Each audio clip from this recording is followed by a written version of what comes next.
Hello friends, welcome back to Pragati Mantra classes. My name is Shivangi Agrawal. तो जैसा कि हम लोगों की मैथ्स की लेक्चर सीरीज शुरू हुई थी और उसमें हम लोगों ने अभी तक देखा था प्रोबेबिलिटी यानी कि प्रायिकता के बारे में, जिसमें कि हमने कॉइन्स को डिस्कस करा, डाइस को डिस्कस करा और प्रीवियस लेक्चर में हम लोगों ने डिस्कस करे उससे रिलेटेड क्वेश्चंस, उससे रिलेटेड प्रैक्टिस जहाँ से कि हमारे एग्जाम्स में क्वेश्चन आ सकते थे।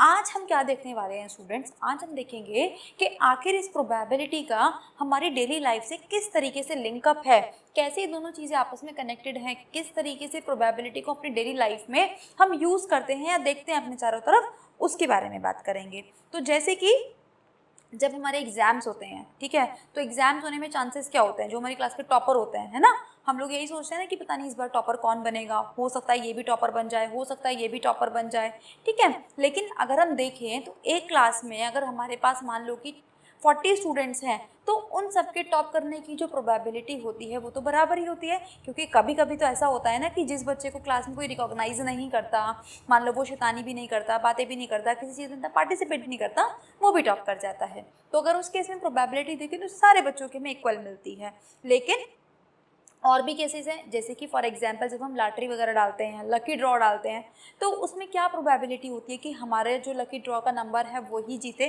तो हम कैसे निकालते हैं उसको? हम उसको देखते हैं कि भाई कितने जो नंबर हैं वो सेल आउट हुए हैं और हमने कौन सा नंबर लिया है उस बेसिस पे।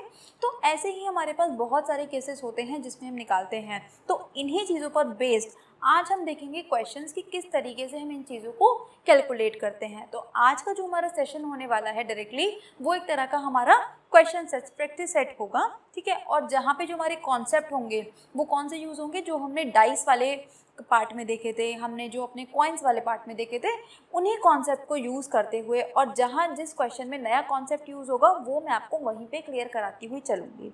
तो बिना किसी टाइम वेस्ट के शुरू करते हैं आज का अपना सेशन। तो जैसे कि पहला क्वेश्चन आप लोगों की स्क्रीन्स पर है, तो चलिए स्टूडेंट, जैसे कि पहला क्वेश्चन है और पहले क्वेश्चन में हमें दिया हुआ है, यदि कोई कंपनी 10 लाख शेयर आमंत्रित करती है और उसे प्राप्त करने के लिए 50 लाख लोग आवेदन करते हैं, तो प्रत्येक आवेदक का उस कंपनी का शेयर प्राप्त करने की संभावना ज्ञात कीजिए। देखिए स्टूडेंट, से क्या कह रहा है कि एक कंपनी है, उसने अपने 10 लाख तक के शेयर्स निकाले हैं कि वो अपनी सेल आउट कर रही है, और जो उसके पास रजिस्ट्रेशन हुआ है, आवेदन आए हैं, वो हुए हैं 50 लाख। ये बिल्कुल इसी तरीके से बात है जैसे कि मान लीजिए अभी हमारी कोई टीचिंग की वैकेंसीज निकलती हैं, तो क्या होता है कि जो सीट्स होती हैं वो तो हमारे पास 10,000 होती हैं, लेकिन जो हमारे पास अभ्यर्थी होते हैं, जो आवेदन पत्र आ जाते हैं, वो कम से कम 5-5, 10-10 लाख आ जाते हैं, है ना। तो इसी तरीके से हमें क्या करते हैं, हम प्रोबेबिलिटी निकालते हैं कि एक जो कैंडिडेट है उसको वो जॉब मिलने की प्रोबेबिलिटी क्या होगी। तो हम क्या करेंगे कि जितने हमारे पास सीट्स होती हैं उसको ऊपर रखेंगे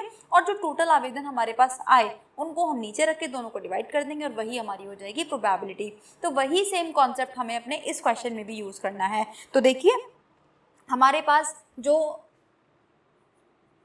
शेयर हैं वो कितने हैं हमारे पास? ये हैं 10 लाख, और 10 लाख में हम जानते हैं 5 जीरोज होती है, तो 1 2 3 4 5, और कितने लोगों ने आवेदन करा है? ये करा है 50 लाख लोगों ने इसमें आवेदन कर दिया है।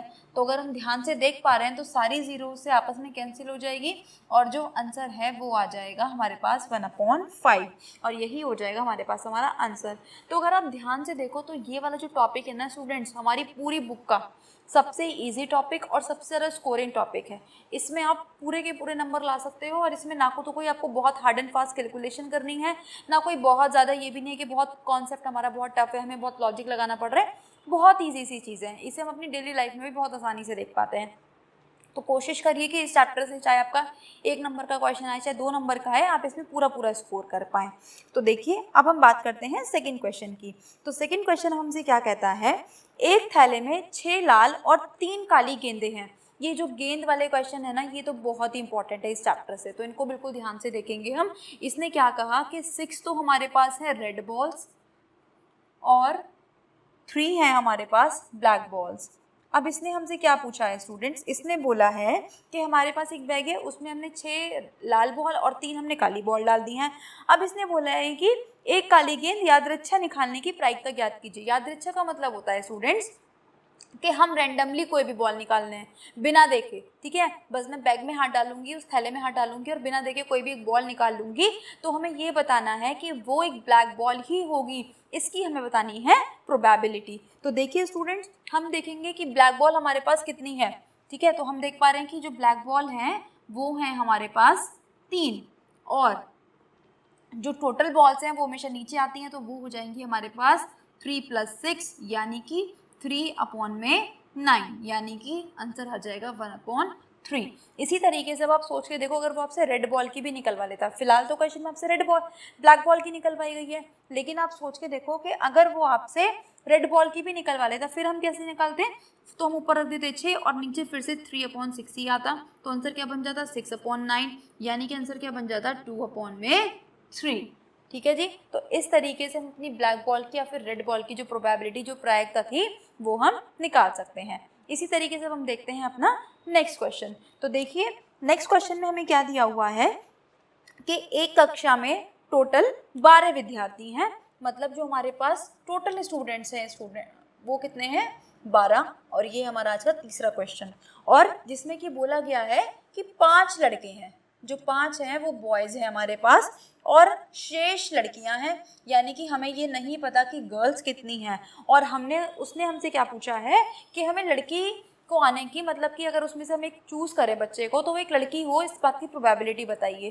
तो देखिए बिल्कुल सिंपल कॉन्सेप्ट है, बस थोड़ा सा हमें दिमाग लगाना है, जो कि हम लोगों ने पिछली क्लास में भी देखा था कि इस टाइप के क्वेश्चंस को सॉल्व करने का तरीका कि जो भी आपको टोटल दिया हुआ है उसमें से आप जो दी गई संख्या है उसको माइनस कर दीजिए, यानी कि गर्ल्स कितनी हो जाएंगी, टोटल स्टूडेंट्स माइनस बॉयज़। भैया आप सोच के देखो ना कि आपकी क्लास में जो टोटल बच्चे हैं वो कौन है, या तो वो लड़कियां हैं या वो लड़के हैं, तो अगर मैं टोटल स्टूडेंट्स में से बॉयज़ की संख्या को माइनस कर देती हूँ तो मेरे पास गर्ल्स आ जाएंगी, तो यानी कि अगर मैं 12 में से 5 माइनस कर देती हूँ तो गर्ल्स आ जाएंगे 7, यानी कि हमारे पास क्लास में कितनी लड़कियां हैं 7। अब क्वेश्चन में भी हमें क्या दिया हुआ है कि गर्ल को चूज करने की प्रोबेबिलिटी बताइए, तो देखिए सिंपल अब तो बिल्कुल हो चुका है हमारे लिए, तो ये हो जाएगा 7 और ये हो जाएगा 12 और यही हो जाएगा हमारा आंसर, क्योंकि ये आगे कुछ भी कैंसिल आउट नहीं हो सकता। तो देखा आपने, बिल्कुल सिंपल बहुत आसान क्वेश्चन है। तो इसी तरीके से अपनी क्लास को आगे बढ़ाते हैं और कुछ और क्वेश्चन देखते हैं। तो आइए स्टूडेंट, जैसे कि नेक्स्ट क्वेश्चन आप लोगों की स्क्रीन पर है, और नेक्स्ट क्वेश्चन में हमसे बोला गया है कि एक साधारण पासे को फेंककर 3 से बड़ी संख्या प्राप्त करने की प्रायिकता ज्ञात करो। देखो बहुत इजी क्वेश्चन है, बस बिल्कुल हमें थोड़ा सा ध्यान से करना है। इसलिए हमें बोला है कि जब हम एक पासे को फेंकेंगे तो इस बात की प्रायिकता बताइए कि जो नंबर हमारे पास आएगा वो 3 से बड़ा होगा। तो देखो सबसे पहले अपने नंबर्स लिख लेते हैं कि हमारे पास जब हम पासे को फेंकेंगे तो क्या क्या नंबर्स हमें मिल सकते हैं। तो जो नंबर्स हमें मिल सकते हैं 1 2 3 4 5 6, लेकिन हमें कौन से लेने हैं 3 से बड़े।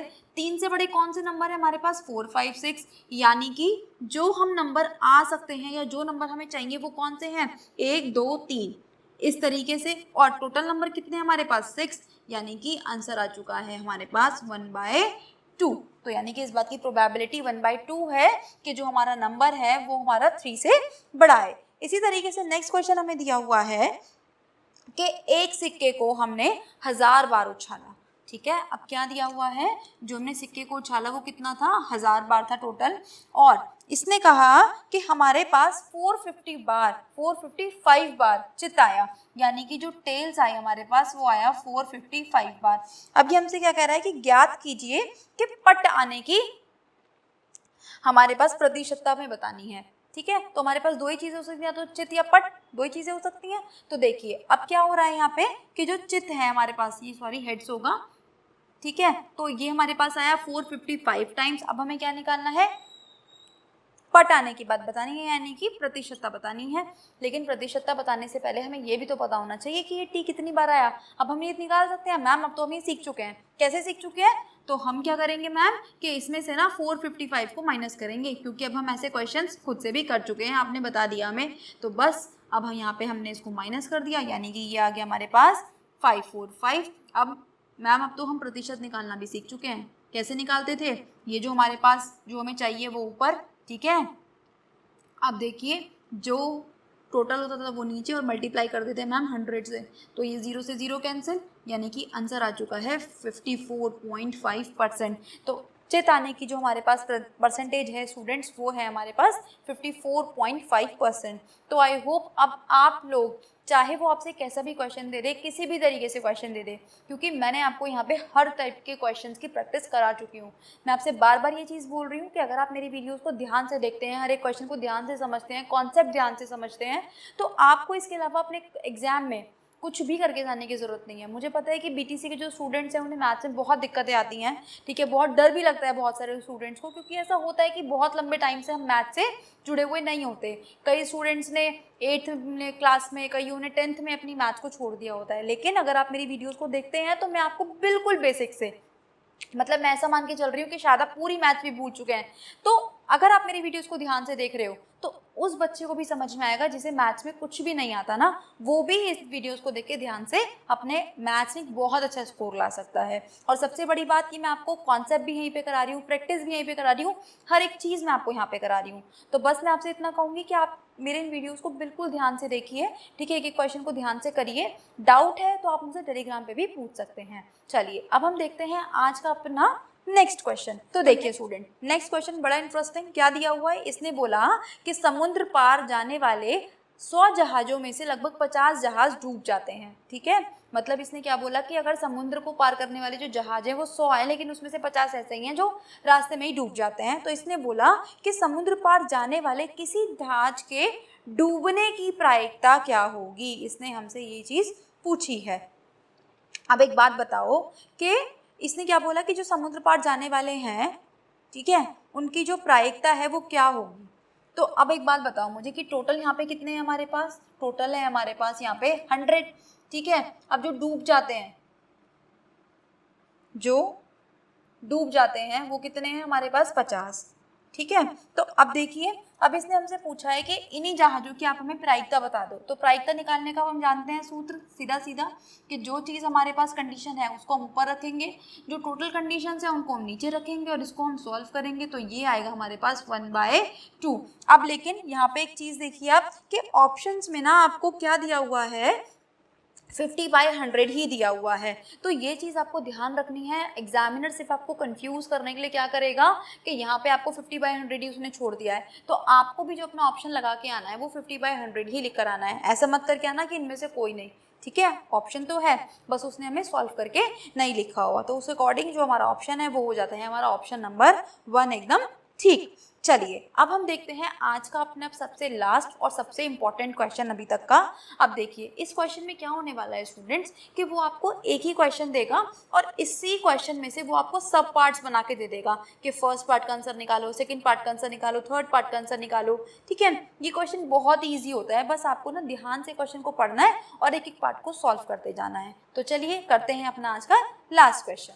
तो देखिए स्टूडेंट, जैसे कि नेक्स्ट क्वेश्चन है, अब क्या दिया हुआ है हमारे पास कि एक बैग है और उसमें क्या है, 20 रंगीन गेंदे हैं। मतलब टोटल जो हमें बॉल्स दे दी गई हैं, मैं इसको टीवी से डिनोट कर रही हूँ, टोटल बॉल्स हमें दी हुई हैं 20। इसके बाद हमें दिया हुआ है क्वेश्चन में कि जो रेड बॉल्स हैं वो है मेरे पास 8 यानी कि लाल गेंदे। फिर हमें दिया हुआ है ब्लू बॉल्स यानी कि नीली गेंदे जो कि हैं 7। फिर हमें दिया हुआ है ग्रीन बॉल्स यानी कि हरी गेंदे जो कि हैं 3। और फिर हमें दिए हुए हैं वाइट बॉल्स जो कि हैं हमारे पास यानी कि सफ़ेद बॉल 2। अब देखिए, अब ये कह रहा है कि बैग में से एक गेंद निकाली जाती है, ठीक है। अब हमें नहीं पता कौन सी गेंद निकाली जाती है, लेकिन उसने कहा है कि ये जो डेटा हमने आपको दिया है, आपको क्या करना है, इसके बेसिस पर जो नीचे क्वेश्चंस दिए हुए हैं उनको आपको सॉल्व करना है। तो एक एक पार्ट पढ़ते हैं और उसको सॉल्व करते जाते हैं। तो जैसे कि पहला पार्ट हमें दिया हुआ है कि जो हमारी गेंद है वो लाल होनी चाहिए, तो इसकी प्रायिकता बताइए। तो आप देखो कि लाल जो बॉल्स हैं हमारे पास, जो रेड बॉल्स हैं स्टूडेंट्स, वो कितनी है हमारे पास, ये है हमारे पास 8। और टोटल बॉल कितनी है हमारे पास, ये है हमारे पास 20। तो सिंपली आपको 8/20 करना है।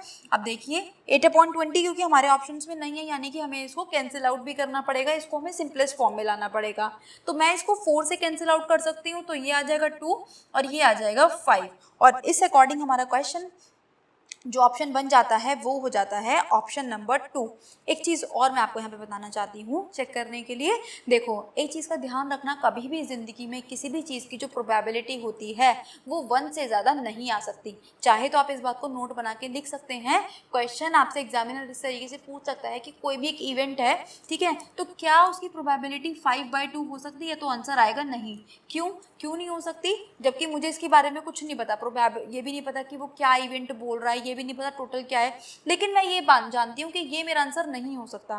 क्यों नहीं हो सकता है स्टूडेंट्स? क्योंकि देखो जब आप इन दोनों को डिवाइड करोगे ना तो आंसर हमारा 2.5 आएगा। और मैंने आपको अब ये भी एक चीज़ बताई कि कभी भी हमारी किसी भी चीज़ की प्रोबेबिलिटी 1 से ज़्यादा नहीं आ सकती।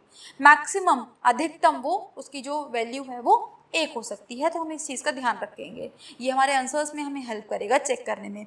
इसी तरीके से अब हम चलते हैं अपने सेकेंड क्वेश्चन की तरफ। अब देखिए इसने बोला है इस बार गेंद नीली हो तो प्रायिकता क्या होगी? तो ब्लू बॉल्स कितनी है स्टूडेंट्स? हमारे पास 7 है। तो अब की बार हमें क्या करना है? 7 को ऊपर रखना है और टोटल बॉल्स को हमें रखना है नीचे, यानी कि 7/20 हमारा आंसर हो जाएगा। क्योंकि 7 और 20 आपस में कैसे हैं? को प्राइम नंबर्स हैं, यानी कि ये दोनों किसी भी एक टेबल में साथ में नहीं आते। इस अकॉर्डिंग जो हमारा ऑप्शन नंबर 2 है फिर से वो हो जाता है ठीक। अब देखिए इस बार उसने क्या बोला है, इस बार हमें क्वेश्चन को ध्यान से पढ़ना है कि गेंद नीली ना होने की प्रायिकता। अब की बार तो उसने हमसे क्या पूछा था कि गेंद नीली होने की प्रायिकता।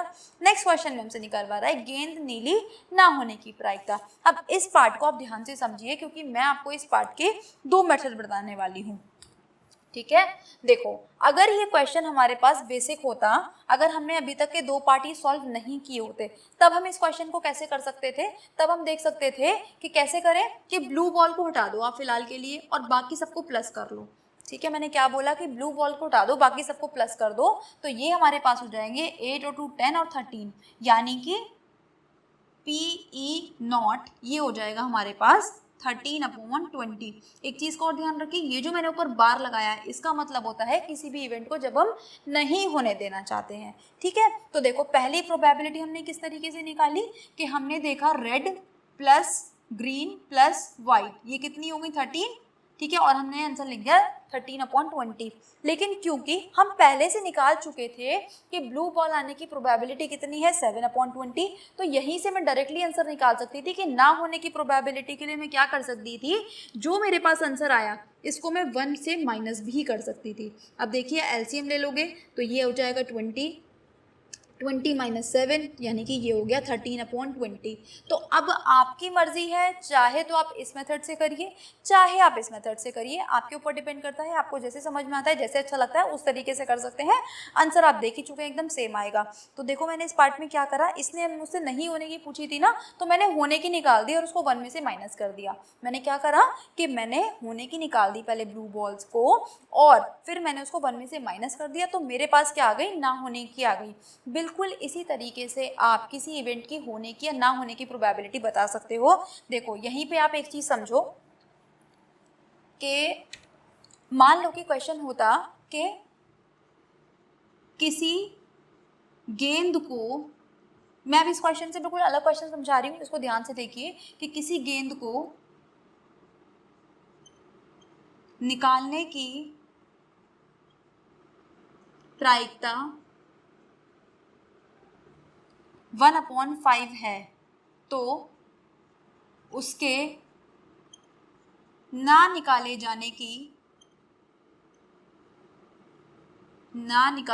की प्रायिकता बताइए।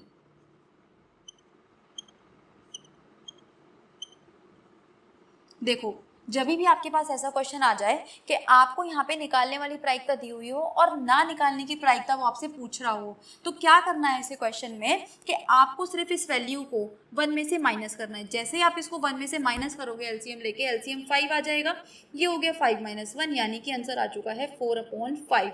इसी तरीके से अगर क्वेश्चन उल्टा होता कि मान लो आपको ना निकालने की दी हुई होती और आपसे वो निकालने की पूछता, तब भी हम इसको 1 में से माइनस करते। तो यही मेथड मैंने अपना यहाँ पर भी अप्लाई करा। ठीक है। तो ये वाले जो हमारे क्वेश्चंस होते हैं 1 में से माइनस करने वाले, ये हमारे इस टाइप के क्वेश्चंस में हमें बहुत हेल्प करते हैं। हमारी कैलकुलेशन ईजी रहती है, हमें एक तरह से कोई कैलकुलेशन ही नहीं करनी थी, बस जो नंबर हमें दिया हुआ होता है उसको हम 1 में से माइनस कर देते हैं। ठीक है जी। तो चलिए वापस से अपने क्वेश्चन पे आते हैं और देखते हैं इस क्वेश्चन का 4th पार्ट। तो देखिए स्टूडेंट्स, 4th पार्ट में हमें क्या दिया हुआ है, गेंद लाल ना होने की प्रोबेबिलिटी। देखो फर्स्ट पार्ट में हमने क्या निकाला था, गेंद लाल होने की प्रोबेबिलिटी। अब हमें क्या निकालना है, गेंद लाल ना होने की प्रोबेबिलिटी। तो फिर से मैं आपसे कहूँगी आप इसमें मेथड यूज़ करिए कि 1 में से माइनस करने वाला। क्वेश्चन हमारा बहुत जल्दी सॉल्व होगा, तो मैं यहाँ पे वो यूज़ कर रही हूँ।